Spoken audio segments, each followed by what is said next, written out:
विद्यार्थियों, Deoria senior secondary school के online कक्षा में आप सभी का स्वागत है। पिछले व्याख्यान में हम सभी ने व्याकरण के अंतर्गत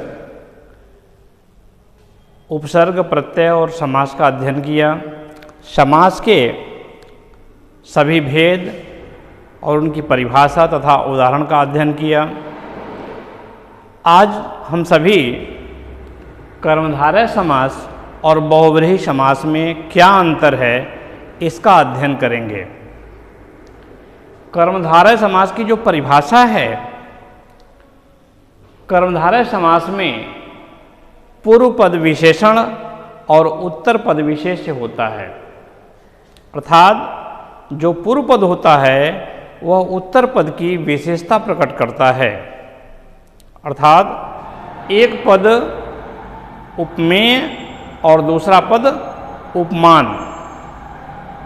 कर्मधारय समास में पूर्व पद और उत्तर पद दोनों पदों के बीच में उपमेय उपमान का संबंध होता है।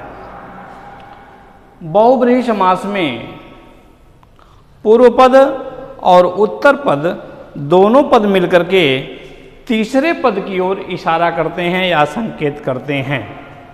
इसमें बहुव्रीहि समास में न तो पूर्व पद प्रधान होता है न उत्तर पद प्रधान होता है, दोनों पद मिलकर के किसी तीसरे पद की ओर इशारा करते हैं।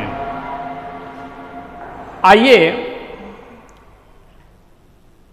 समास विग्रह के आधार पर हम इसको और अच्छी तरह से समझते हैं।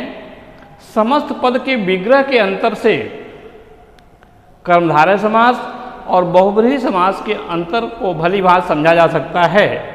जैसे यहाँ ब्लैक बोर्ड पर लिखा गया है महावीर। महावीर शब्द का समास विग्रह है महान है जो वीर। जब हम समास विग्रह इस प्रकार करेंगे महान है जो वीर, तब वहाँ कर्मधारय समास होगा। यानी जो वीर महावीर में वो वीर शब्द की विशेषता है कि वो महान है और महान है जो वीर, और उसका अर्थ में हम लेंगे हनुमान। महान है जो वीर अर्थात हनुमान, तो वो किसी अन्य पद की ओर इशारा करता है, इसलिए तब बहुव्रीहि समास होगा। दूसरा उदाहरण है नीलकंठ।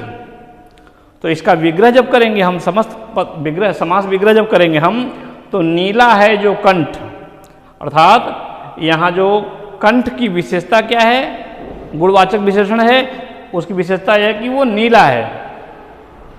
तो नीला रंग विशेषण है, इस कारण से वहाँ पर कर्मधारय समास है। और उसी नीलकंठ का जब हम विग्रह इस प्रकार करेंगे, दोनों पद मिलाकर के किसी अन्य की ओर इशारा करेंगे, नीला है कंठ जिसका अर्थात शिव। तो यहाँ दोनों पद मिलकर के, पूर्व पद और उत्तर पद दोनों पद मिलकर के तीसरे पद की ओर इशारा करते हैं। नीला है कंठ जिसका अर्थात शिव, तब वहाँ पर बहुव्रीहि समास होगा। इसी तरह से कमल नयन। तो कमल नयन पूर्व पद और उत्तर, कमल पूर्व पद है और नयन उत्तर पद है।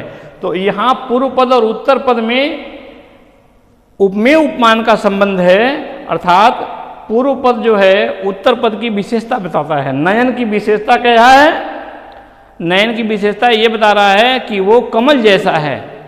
तो कमल जो है वो विशेषण है, इस कारण से पूर्व पद विशेषण है, तो वहाँ पे कर्मधारय समास होगा।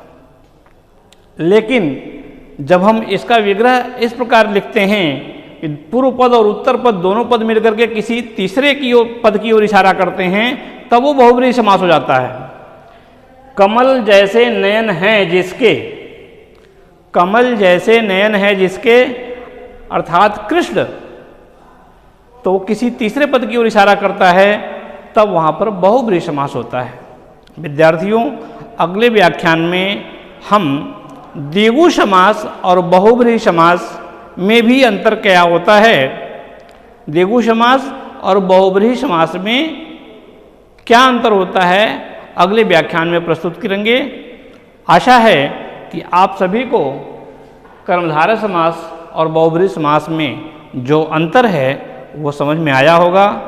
फिर भी यदि आपको मुश्किल आती है तो आप अपनी समस्या मेरे व्हाट्सएप पर भेज करके समाधान कर सकते हैं। धन्यवाद।